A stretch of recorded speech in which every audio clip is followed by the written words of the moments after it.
a nuestro alrededor. Todo, absolutamente todo, está en constante movimiento, desde los planetas orbitando en el espacio hasta nosotros mismos al caminar por la calle. Bueno, pues la cinemática es justo la parte de la física que nos da las herramientas para describir ese fascinante ballet del universo. La cosa es, ¿cómo lo describimos con precisión? No basta con decir que algo se mueve rápido o lento.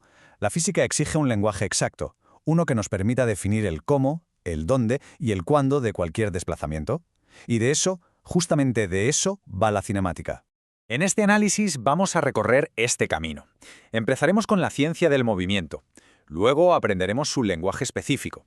Nos meteremos de lleno en el movimiento rectilíneo uniforme, o MRU. Veremos cómo se aplica en el mundo real y, para terminar, lo descodificaremos todo. Muy bien, pues vamos al lío. Lo primero, y esto es clave, es entender cuál es la misión de la cinemática. Se centra única y exclusivamente en describir el movimiento. No se pregunta por las causas que lo provocan, solo le interesa el cómo. Y ojo, que esto no es nuevo. Figuras como Galileo Galilei o Isaac Newton ya sentaron las bases de este campo. La cinemática en esencia nos da la geometría del movimiento, la trayectoria, la velocidad, la aceleración. Es, por así decirlo, el guión de la película del movimiento, sin meterse en quién es el director. Y aquí está la distinción crucial. La cinemática, como decíamos, describe la película fotograma a fotograma. La dinámica, en cambio, es la que estudia al director, las fuerzas que provocan ese movimiento. Ambas, cinemática y dinámica, forman la mecánica.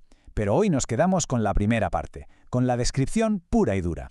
Para poder describir el movimiento como es debido, necesitamos un vocabulario específico. Y la primera lección, la más importante, es saber diferenciar entre dos tipos de magnitudes, las escalares, que solo tienen un número, un valor, y las vectoriales, que además de ese valor tienen dirección y sentido. A ver, imaginemos esto. Una persona camina 10 metros hacia adelante, y luego se da la vuelta y retrocede 25 metros. La distancia total que ha recorrido es de 35 metros. Un número y ya está. Eso es un escalar. Pero su desplazamiento, es decir, su posición final respecto a la inicial, es de 15 metros hacia atrás. Eso ya es un vector, porque nos dice cuánto se movió y además en qué dirección. Pues con la rapidez y la velocidad pasa exactamente lo mismo. En el día a día las usamos casi como sinónimos, pero en física nada que ver. La rapidez es lo que marca el velocímetro del coche. La velocidad, sin embargo, necesita añadir la dirección, 80 km por hora hacia el sur. Ese hacia el sur lo cambia todo, convierte un escalar en un vector. Y la prueba definitiva está en las matemáticas. La velocidad media se calcula usando el desplazamiento, no la distancia total recorrida. Esto nos confirma que la velocidad es un vector por naturaleza, porque para calcularla necesitamos otro vector, que es el desplazamiento.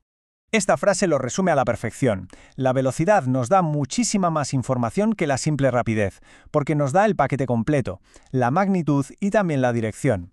Venga, ahora que ya manejamos el lenguaje, vamos a empezar a construir. Empezaremos por el tipo de movimiento más simple que podemos imaginar, el movimiento rectilíneo uniforme, o MRU para los amigos. Es nuestro punto de partida para entender todo lo demás. El MRU tiene unas reglas muy claras. La primera, la trayectoria es una línea recta. Y la segunda, y más importante, la velocidad es constante.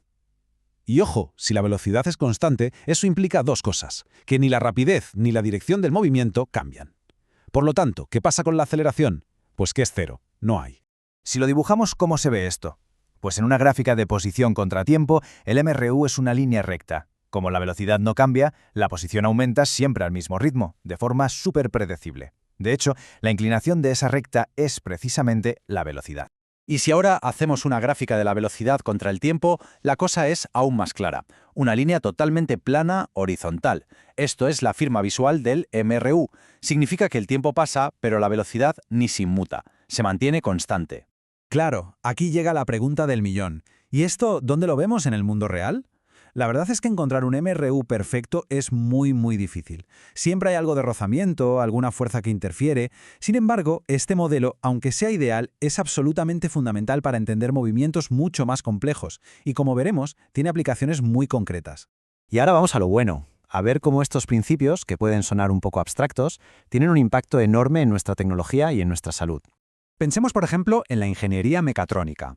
Para programar un brazo robótico que tiene que ensamblar piezas con una precisión milimétrica en una fábrica, es vital describir y controlar su movimiento de forma exacta.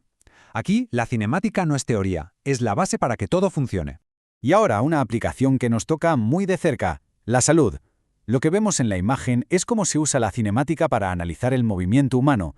Se colocan marcadores por el cuerpo y se graba su posición para crear un modelo digital súper preciso de cómo andamos, por ejemplo. Este tipo de análisis biomecánico es una auténtica revolución. Permite a los médicos detectar patrones de movimientos raros, diagnosticar lesiones, diseñar prótesis que imiten a la perfección el movimiento natural o crear terapias de rehabilitación a medida para cada persona. Es la ciencia del movimiento puesta al servicio de nuestra calidad de vida.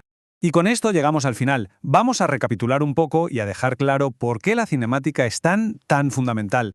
Hemos hecho todo un viaje. Empezamos entendiendo que la cinemática se centra en el cómo del movimiento. Después, hemos aprendido a hablar su lenguaje, a diferenciar bien conceptos que parecen iguales pero no lo son.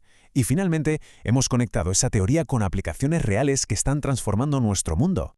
Al final, la idea principal es esta. La cinemática no es solo un capítulo de un libro de física. Es una forma de ver y comprender la realidad. Es como ponerse unas gafas especiales que nos permiten analizar, predecir e incluso diseñar el movimiento, que es una de las cosas más básicas del universo.